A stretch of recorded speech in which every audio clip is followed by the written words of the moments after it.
Ndugu wanahabari, habari za asubuhi. Tunaona tuwaite siku ya leo, siku ya tarehe 8 ya mwezi huu wa 12 mwaka 2025 kwa nia ya kupeana taarifa za mambo yanayoendelea katika nchi yetu, hususan kipindi hiki cha mwisho wa mwaka. Kama mnavyofahamu kwamba Wizara ya Mambo ya Ndani ya Nchi inalo jukumu kubwa pamoja na mambo mengine la kulinda usalama wa wananchi na mali zao. Na wizara hii jukumu lake hilo inatekeleza kushirikiana na vyombo vya ulinzi na usalama vilivyoko chini ya Wizara ya Mambo ya Ndani, ikiwemo jeshi letu la polisi. Naomba nichukue nafasi hii kuwapa taarifa wananchi kwamba hali ya usalama wa nchi yetu mpaka sasa ni shwari, inaendelea kuimarika baada ya shida tuliyopata tarehe 29 ya mwezi Oktoba wakati wa uchaguzi, na vurugu zikatokea na hasara nyingi zikatokea, mali zikaharibiwa, watu wakafariki, shida ambayo kwa kweli tusingetamani irudie tena, kwa sababu hasara yake mpaka sasa tunaendelea kuumia nayo. Na nitoe pole kwa Watanzania wenzetu waliopoteza maisha, walioumia, wengine bado hata vidonda vyao havijapona, lakini walioharibiwa mali na hasara nyingi ambazo zimejitokeza, kwa kweli si jambo linalofurahisha hata kidogo. Ni jambo ambalo limeleta hasara kubwa. Basi tunamwomba Mwenyezi Mungu atuepushie mbali lisitokee tena jingine la namna hiyo. Hata hivyo, wakati tunaendelea na kuimarisha hali ya usalama na kwa kazi nzuri inayofanywa na jeshi letu la polisi kwa kushirikiana na vyombo vingine vya ulinzi na usalama, lakini pia wananchi wanatoa ushirikiano wa kutosha kushirikiana na jeshi letu la polisi, lakini viongozi mbalimbali pia wamesikika wakieleza umuhimu kama taifa kulinda amani ya nchi yetu kama jambo na tunu muhimu ya ustawi wa maendeleo mengine. Nichukue nafasi hii kuwashukuru sana viongozi wetu wa dini kwa nyakati tofauti tangu tarehe za mwanzo wa mwezi huu. Zimetolewa kauli zinazotia moyo, zinazofundisha wananchi na waumini wao juu ya umuhimu wa amani katika taifa. Wamefanya hivyo na katika mahubiri, katika matamasha, katika semina na kutumia majukwaa mbalimbali.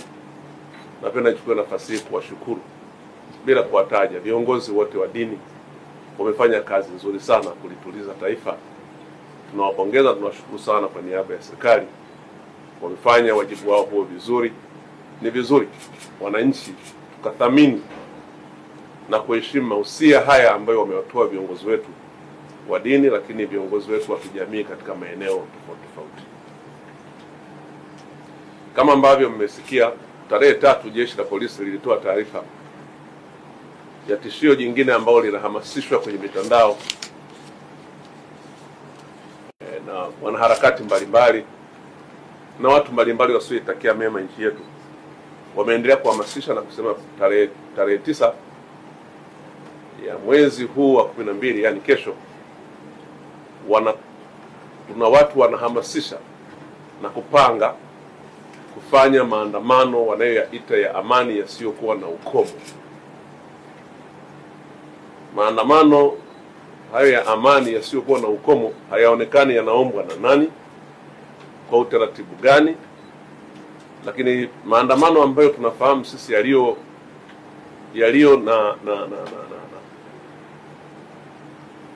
na compliance na katiba ya nchi yetu, lakini na sheria za nchi yetu, ni yale yanayoombwa na mtu mahususi na yanakuwa yana ujumbe mahususi na yanasema shabaha yake ni nini, lakini yanaeleza yatafanyika wapi, yatatoka wapi hadi wapi, ili jeshi la polisi liweze kutoa huduma ya watu hao wenye ujumbe wa namna hiyo. Haya yanayoelezwa kama ambavyo imeelezwa katika taarifa kwa umma ya jeshi la polisi iliyotolewa tarehe 5 ni kwamba hayana muombaji, hayaelezi yanatoka wapi kwenda wapi, hayaelezi ujumbe ni nini, ila tu yanaeleza kwamba yatakuwa hayana ukomo, na tunaambiwa kwamba ni makubwa kuliko yale ya tarehe 29. Ndugu zangu wanahabari, kama yakiwa hayo ni maandamano yasiyo na ukomo, maandamano ambayo ni makubwa kuliko yale ambayo watu walichoma mali za watu, walichoma vituo vya mafuta, walichoma majengo ya serikali, wamechoma vituo vya polisi, yale yaliyosababisha watu wakafa. Sasa hayo tunayoambiwa ni makubwa zaidi ya hayo. Sasa hayo sio maandamano. Kwanza kwa sababu hayana kibali kwa mujibu wa sheria, lakini pili hayaeleweki yanafanywa na wakina nani ili tujue hata tuzungumze nao, lakini tatu yanaambiwa hayana mwisho.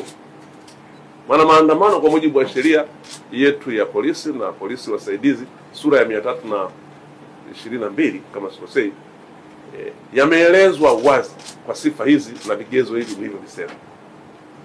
Kwa hiyo nimewaita hapa kujaribu kutumia vyombo vyenu vya habari kuwaambia Watanzania maandamano hayo ni haramu, hayaruhusiwi, na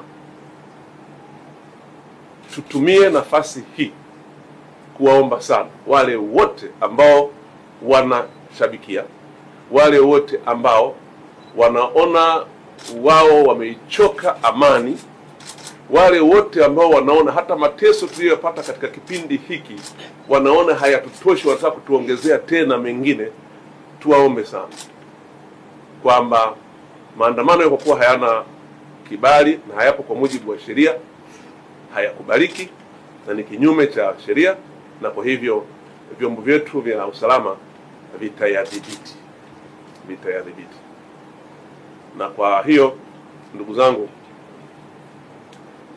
tuko hapa sisi kama Wizara ya Mambo ya Ndani yenye jukumu la kuwalinda wananchi na mali zao, kuwaomba sana wananchi wengine ambao hawahusiki na mpango huo kutokushabikia, kutokujitokeza, wala iwe ni kwenye mtandao au kujitokeza kwenda kuangalia au kuchungulia tu hicho wanachokifanya, kama kweli watakifanya, ingawa hatuamini, lakini ni lazima tujiandae, kwa sababu kazi yetu sio kujaribisha.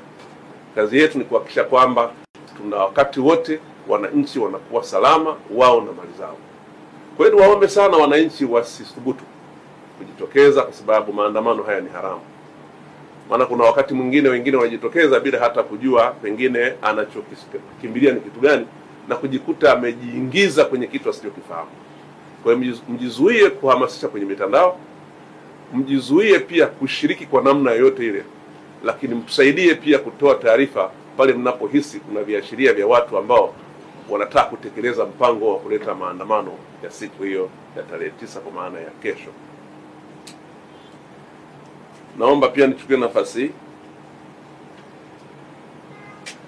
kutoa taarifa kama wajibu muhimu sana kwa vyombo vyetu ili viweze kufanyia kazi hizo taarifa.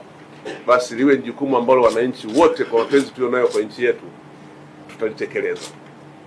Na jeshi la polisi limebainisha namba makususi, tutawapatia hapa namba ili ziweze kuwasaidia kuweza kutoa taarifa kwa hapa wananchi, na wananchi watakapoona kuna matukio au kuna viashiria au kuna watu wanapanga jambo hilo, basi waweze kutoa taarifa hizo.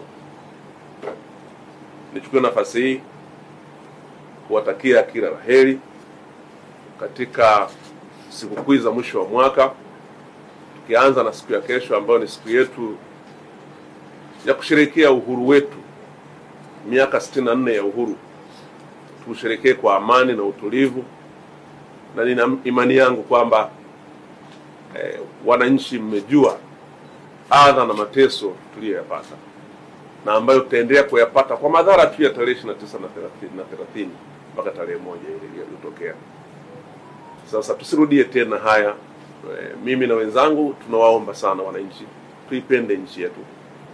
Mashabiki wengi wanaosuka hii mipango na kufanya, wengi wao unaona hawako hata hapa nchini, na wale walioko hapa pengine wamechoka na hii hali, lakini tunaomba sana, tulio wengi tumeona madhara yake. Madhara ni makubwa sana, mateso ni makubwa. Tunazungumzia watu ambao wameathirika kwenye maandamano, lakini tufahamu kwamba wako walioshindwa kwenda hospitali wakiwa wanaumwa siku zile za maandamano. Tufahamu kwamba kuna watu waliokuwa na appointment na madaktari wanatakiwa kwenda kujifungua, na ndio siku imefika tarehe ile huwezi kwenda hospitali. Hali ilikuwaje? Tufahamu kwamba kuna watu waliokuwa wagonjwa, tuna wazee wetu wagonjwa, wana hali mbaya, maisha yao ni hospitali.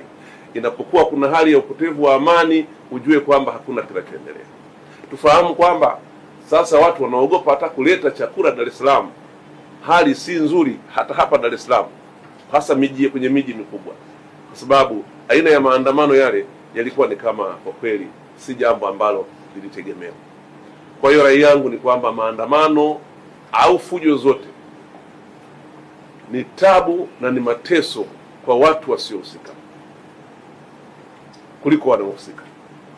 Ni tabu na mateso kwa watoto wetu, ni tabu na mateso kwa uchumi wa nchi yetu, lakini niseme madhara yake yanachukua muda mrefu sana kuweza kuisha.